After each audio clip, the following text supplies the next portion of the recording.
tidak akan di-store, tidak akan direkapitulasi seluruh amalan orang yang memutuskan silaturahim. Allah.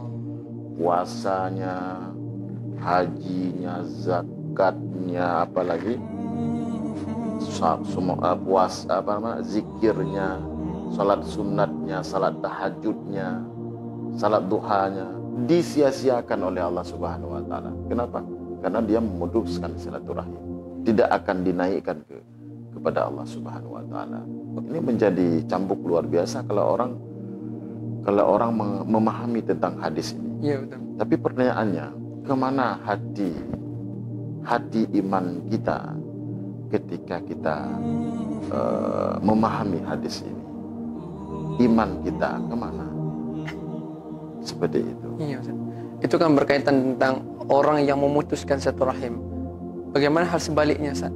Kadang-kadang misal nih, saya misalkan tiba-tiba ada teman-teman atau keluarga ataupun antara kerabat saya mengatakan, "Yaudahlah, enggak usah disambung lagi silaturahim dengan kamu karena kamu pun enggak elok orangnya kayak gini." Itu sikap saya terhadap orang yang memutuskan silaturahim dan saya itu bagaimana sebenarnya selaku seorang mukmin gitu, Ustaz? Ya, sebenarnya itu kan gambaran sudah diberikan oleh Rasulullah Sallallahu Alaihi Wasallam ketika Rasulullah itu dilempar dengan ari-ari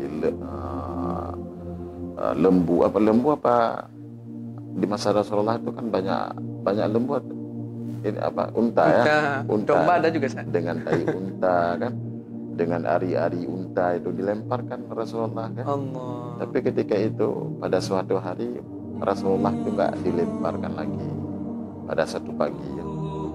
Sehingga sampai 2 hari berselang Rasulullah bertanya, kemana orang yang melemparkan saya ya, yang selama ini?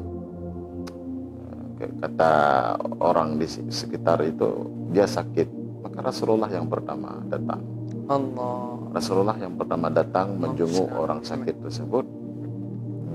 Kemudian sampai orang yang jahat kepada Rasulullah itu masuk ke dalam Islam. Begitulah kan. Ini kan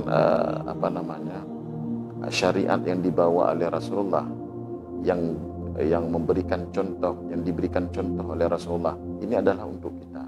Maknanya apa? Kita itu mampu juga melakukannya. Karena tiap-tiap dalam tafsir Jalalain itu maknanya adalah la yukallifullahu nafsan illa wus'aha. Allah tidak membebankan syariat kepada seorang hamba kecuali hamba tersebut, manusia di dunia ini mampu melakukan syariat apa saja yang diturunkan oleh baginda Rasul kepada kita. Mampu kita, insyaallah. Ya, betul sana. Makanya ini menjadikan bahwasannya kita juga kalau seandainya ada orang memutuskan silaturahim dengan kita, silaturahmi dengan kita, atau bahkan dengan ejekan-ejekan yang menjadikan kita terpancing emosi kita, berarti kita nggak usah open, saya. Kalau kita jumpa di tengah jalan, nggak disapa kita bapak, ibu, gitu. Ya. Harus seperti itu, Ustaz, untuk supaya kita ini terjaga keimanan kita dan juga silaturahim kita dengan orang-orang yang memutuskan silaturahim dengan kita, Ustaz. Ya, kalau kita melihat efek daripada atau hikmah daripada menjalin silaturahim, orang tidak akan memutuskannya. Apa hikmahnya? Man yabbasata lahu fi rizqihi, barang siapa yang ingin dimudahkan rezekinya oleh Allah, barang siapa yang wa atharihi, dipanjangkan umurnya oleh Allah, fayasir rahimahu, maka sambunglah silaturahim. Orang-orang kadang-kadang memahami tentang ini, tetapi imannya memandang hadis ini tidak ada. Iman terhadap keyakinan, kepercayaan terhadap hadis ini tidak ada.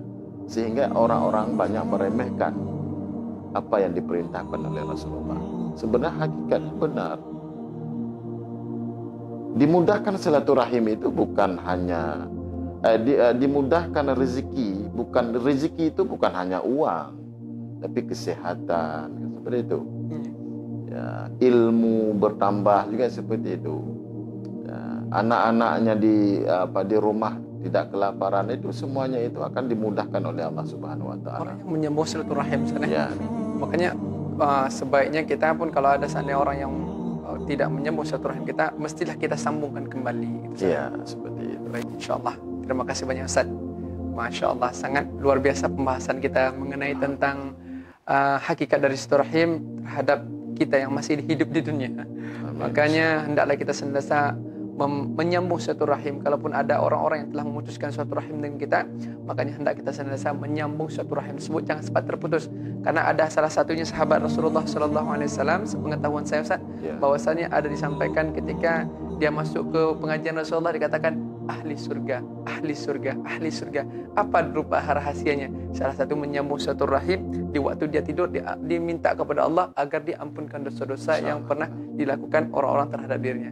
Baik Ustaz, terima kasih banyak Ustaz. Baik, permisi rahmatullah subhanahu wa ta'ala. Terima kasih telah bersama kami dalam program Tanya Jawab Ustaz. Alhamdulillah, pembahasan kali ini insyaAllah mudah-mudahan nantinya kita berjumpa kembali dalam program Tanyanya Ustaz di episode yang selanjutnya. Barakallahu fiik. Assalamualaikum warahmatullahi wabarakatuh.